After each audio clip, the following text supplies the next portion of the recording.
Welcome to episode 174 of the Scanner School podcast, where we teach you everything to know about the scanner radio hobby. All the notes from today's podcast can be found on our website at scannerschool.com/session 174. Today's podcast is sponsored by our two brand new training courses. Our free SDR course, The Ultimate Beginner's Guide to Software-Defined Radio, will get you started with SDRs in an afternoon. We will show you what hardware and accessories to buy to get started with software-defined radio. Then we'll show you the step-by-step how-to install the drivers, tune your first frequency with SDR Sharp, and then have you monitoring digital at the end of this free course. Our advanced course continues with the beginner's course left off and levels up your SDR experience. In this course, you'll learn even more about software-defined radio. We will show you how you can substitute an SDR for your high-end digital scanner, how to monitor HD radio, monitor trunk systems and overhead data with Unitrunker, and even how to monitor all the talk groups on a system and never miss a beat with SDR Trunk. You can sign up for both courses at courses.scannerschool.com. Before we start this week's podcast, I'd like to take a moment to thank our Patreon supporters. Patreon is a month-to-month sponsorship platform. We have 3 different support tiers, each with different benefits. But the most valuable tier is our $5 a month tier. This equates to sponsoring the podcast for about $1 per episode. Now, not only do our $5 Patreon supporters receive the podcast early, but they also receive a commercial-free version of the podcast delivered directly to their podcast player. Some may say that the included squelchy sticker pack that is mailed to your home is the best benefit of the $5 level, but I think it's the community or the club that is growing at this level.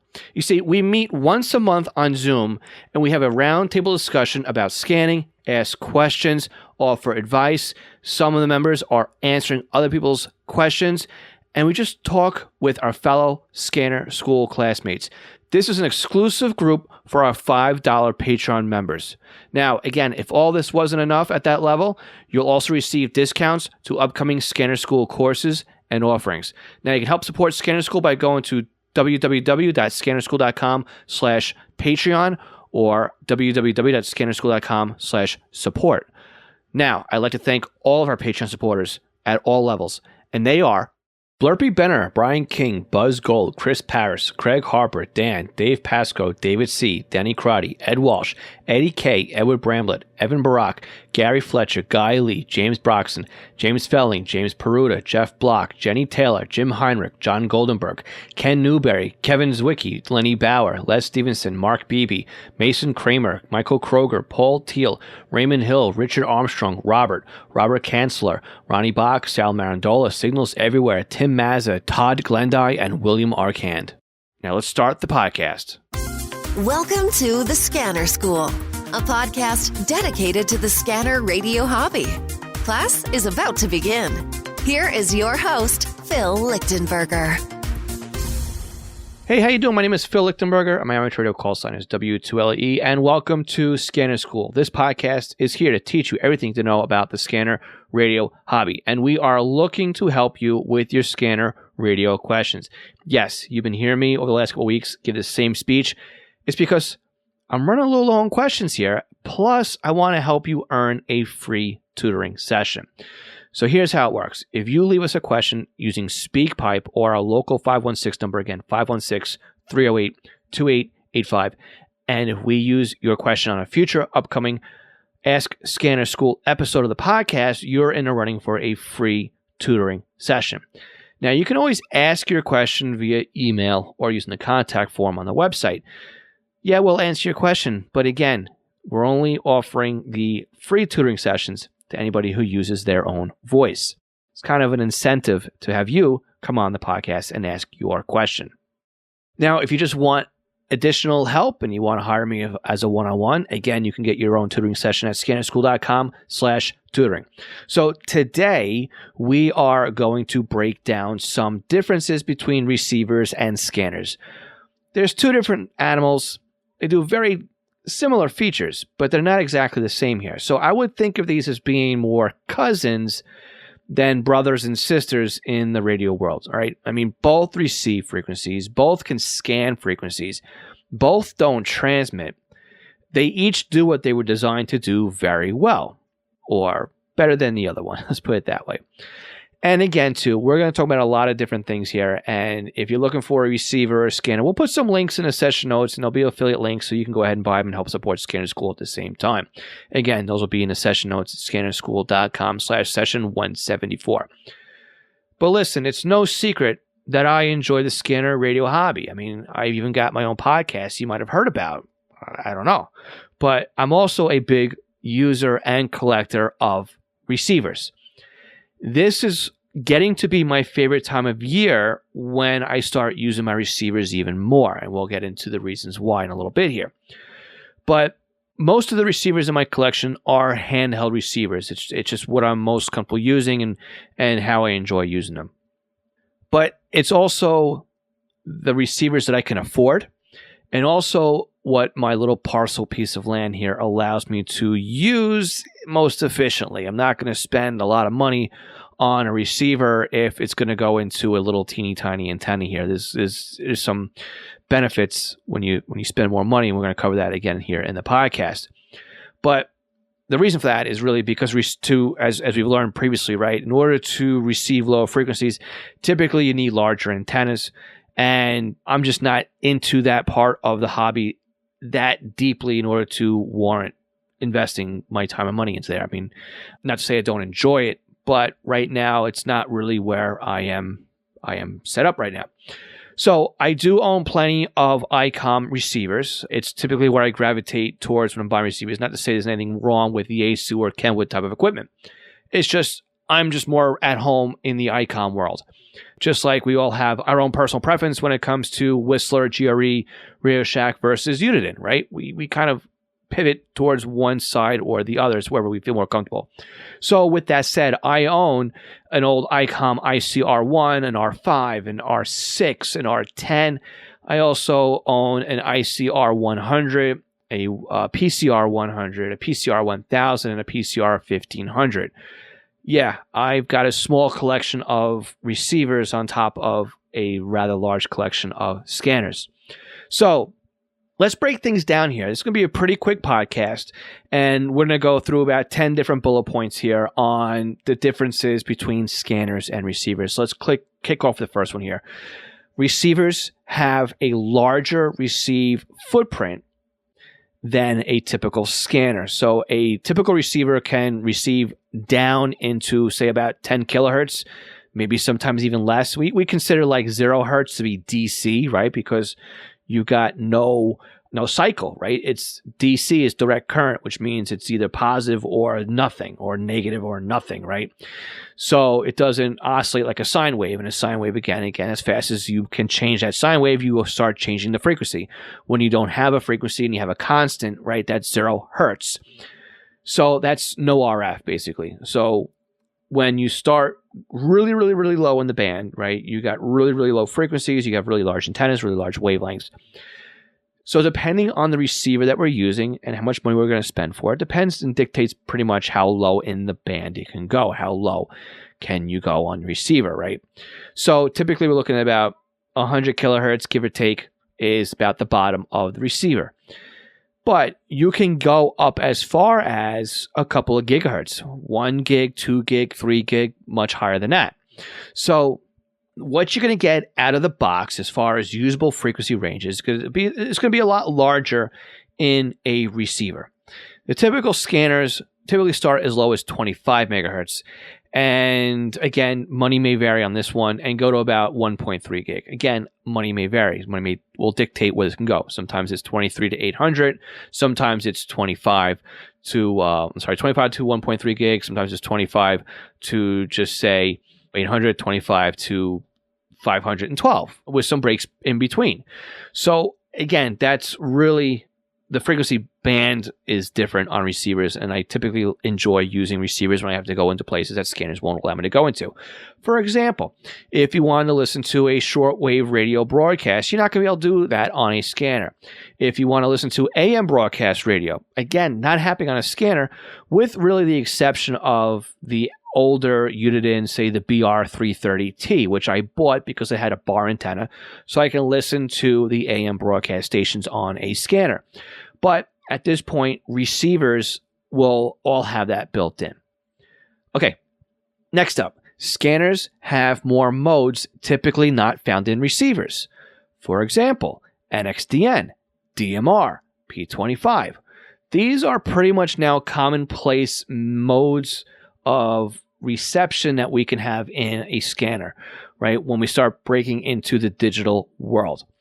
Not so much on the receiver market. Receiver markets are still pretty much non-existent when it comes to digital.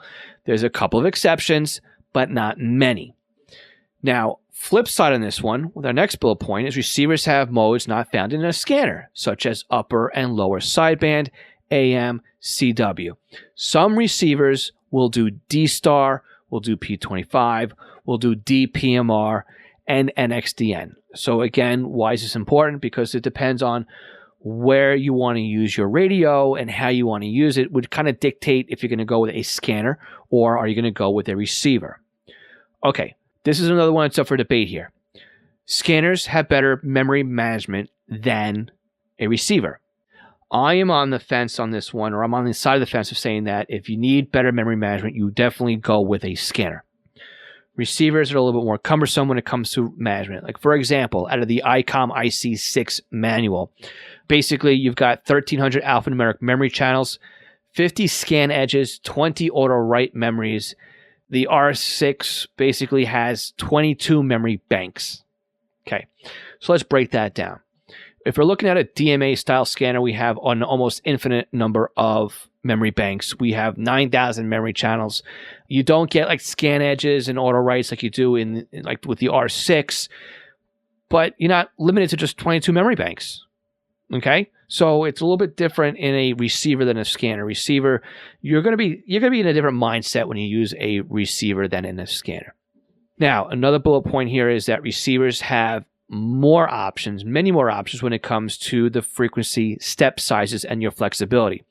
Sometimes a scanner is hard-coded with the step size. Is it going to be 12.5 kilohertz? Is it going to be 6.25 kilohertz? Well, in older scanners, in the UHF spectrum, you only had 12.5 kilohertz. So if you were using something now that's ultra-narrowband, say like if you want to listen to FDNY, which is using frequency step sizes of 6.25 kilohertz, you're not going to get an exact tuning on that frequency anymore. You're going to be off. So it's very important, again, when you buy newer scanners that you make sure you've got a scanner that can support the narrow banding, such as on VHF and UHF, right?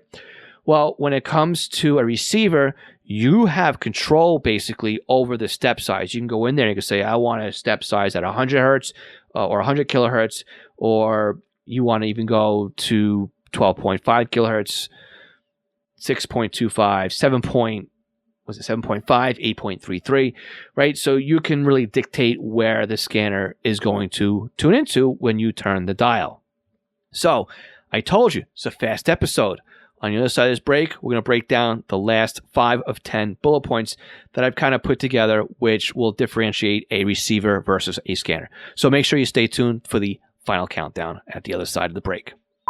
Did you know there are ways to help support the Scanner School podcast that doesn't take any time or any extra money on your part? If you go to scannerschool.com/support, you will find we have several ways that you can continue to do your online shopping and help support us. We have links to Amazon. If you click on our link before you go to Amazon, anything you buy from there will help support Scanner School. Now, if you're in the market for a brand new scanner, an antenna, other accessories, we have links to Scanner Master, where you can not only purchase a scanner and accessories, but you can also get your radio programmed. And by clicking on our link before you buy, you are helping to support the podcast. Now, if you're in the market for software, we have links to Butel. And if you want something new to you, we also have links to eBay. Again, just go to scannerschool.com/support before you make your purchases, and you are helping to support Scanner School at no additional cost to you. This session of Scanner School is sponsored by East Coast Pagers. Now, East Coast Pagers is one of my online companies, and we are a Unication, Apollo, and Swiss phone dealers serving the North American market. Now, if you're looking for a personal use pager or one for your department, we can get you a quote at the very best prices. So why does a company like East Coast Pagers support Scanner School? I think that every Scanner Radio user should at least put one pager in their collection of radios. The reason why is very simple. It frees up your scanner to just do scanning, and then you have one radio that's dedicated to your local fire activity. Now with a pager, you can have voice storage. You can do tone outs. You can keep it silent. You can go back the next day and listen to what you've missed overnight. It's more than you can do with an out-of-the-box scanner. And with today's pagers having multiple frequencies and even having multiple channels in a scan list, like the Unication G1 can do 8 channels in a scan list. It has 64 memory channels, and out of the box, it comes with 11 minutes of stored voice and a desktop charger. The G2s to G5s, they do P25 Phase 1 and Phase 2 in simulcast environments with stored voice, paging on conventional and P25. Oh, and they're upgradable too to DMR Type 1 and Type 2. They are more rugged than today's consumer-based scanners. And with a pager like a Swiss Phone S Quad, you won't even realize you're wearing one. It'll help keep you informed as to what's going on in your neighborhood. So again, eastcoastpagers.com or contact me directly, Phil at eastcoastpagers.com. Do you have a new scanner? You're having problems understanding how it works? Maybe you're new to the entire Home Patrol database of programming and you can't figure out Sentinel.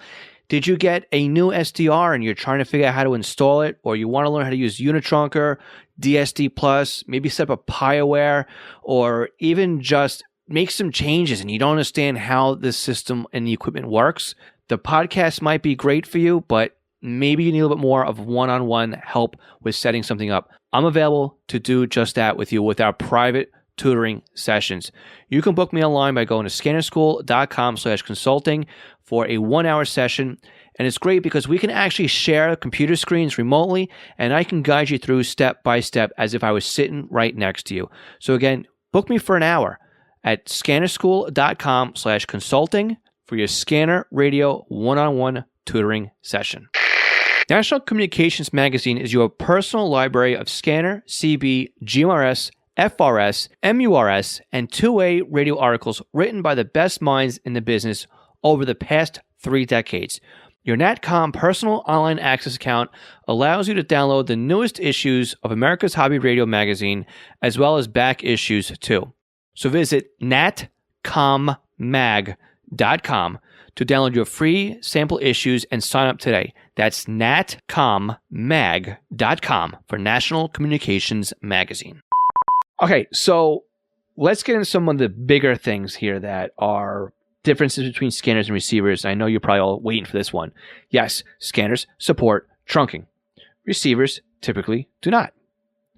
So unless supported by software, such as with the PCR 1000 or 1500 or 2500, they used a piece of software called PCR Trunk. And again, the ICOM receiver, the PCR receiver, was a computer-controlled receiver. So you were able to tune around independently. There was no buttons to push, right? This was basically just a black box that connected either USB or serial into your computer.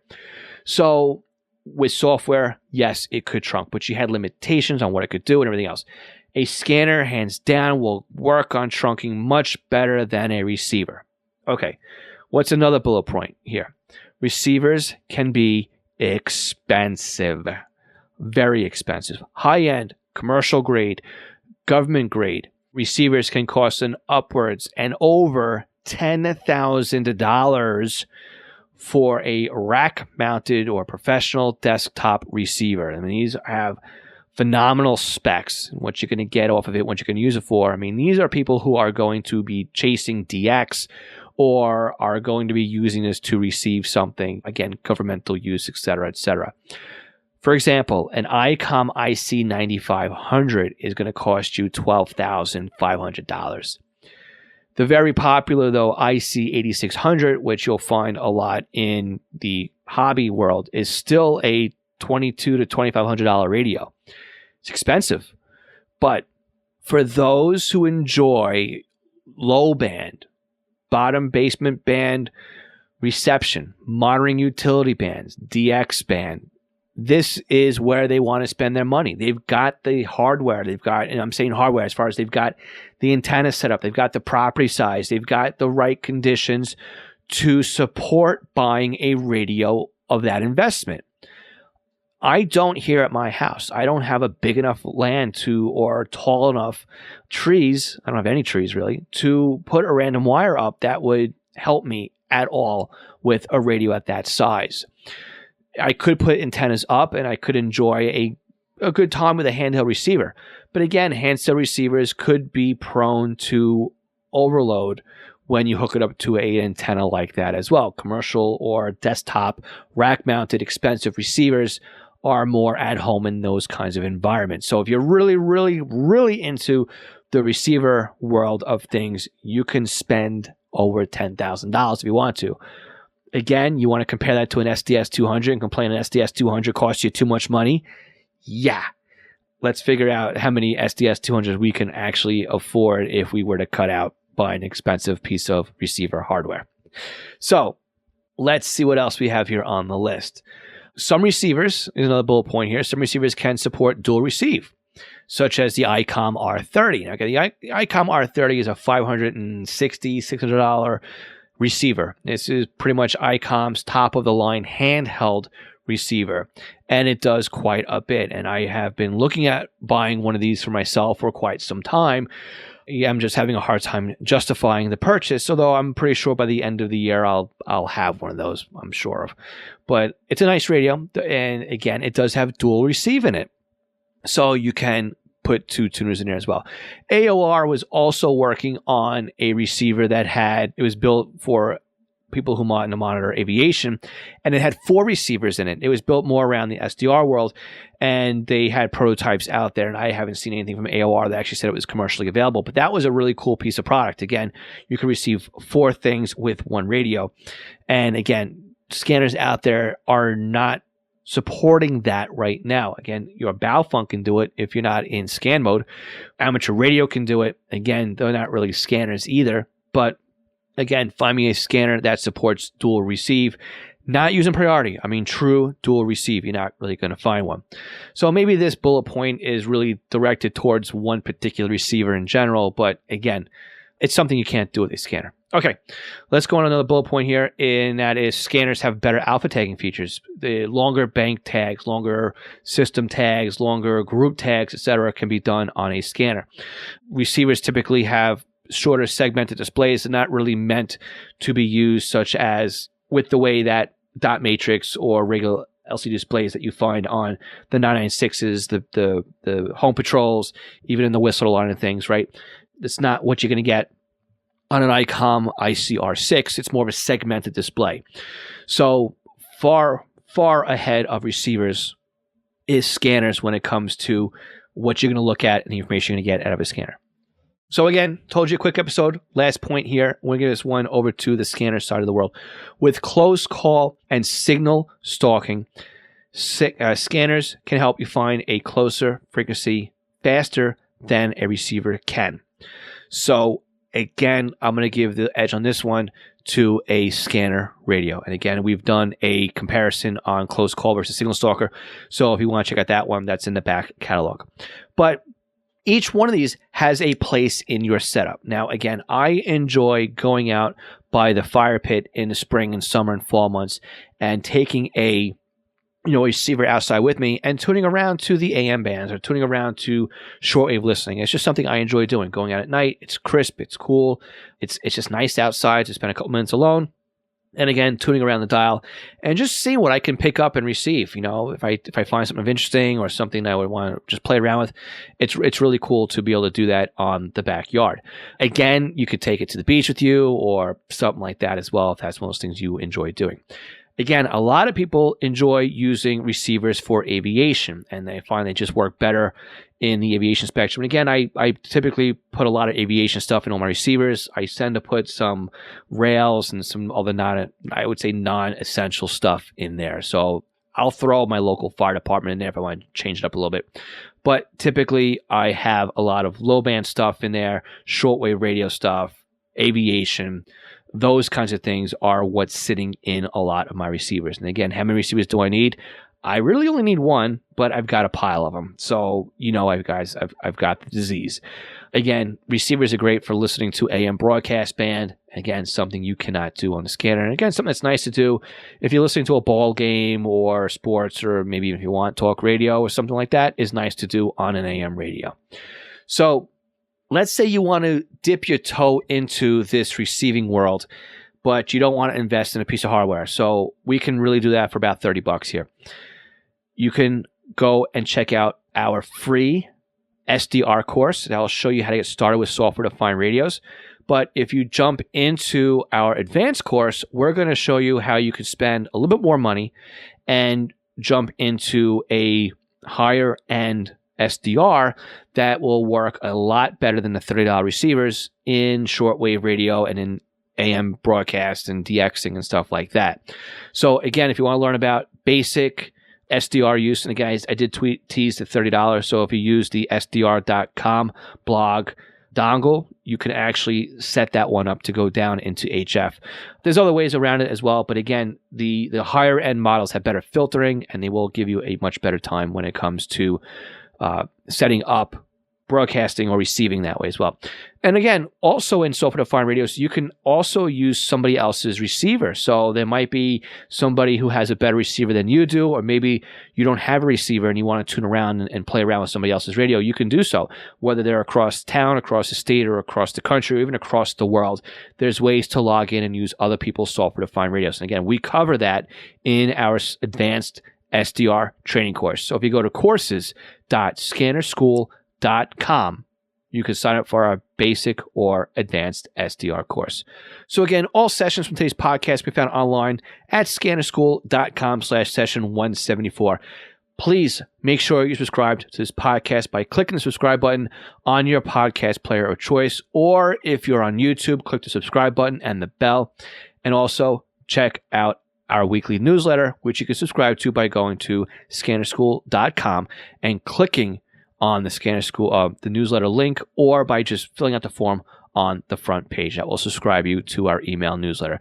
And most importantly, if you enjoyed this podcast, please share this with somebody who is also in the scanner radio hobby. Our goal, our mission is to help as many people as possible in the scanner radio hobby. And we can only do that with your help if you help share the podcast. So jump on your Facebook group or your Twitter page or Twitter feed or whatever it is that you want to use. Just go ahead and share this podcast to your friends. All right, guys. Again, we'll catch you all again next Tuesday. My name is Phil Lichtenberger, and this is Scanner School. We teach you everything to know about the scanner radio hobby. We'll catch you all next Tuesday, 73.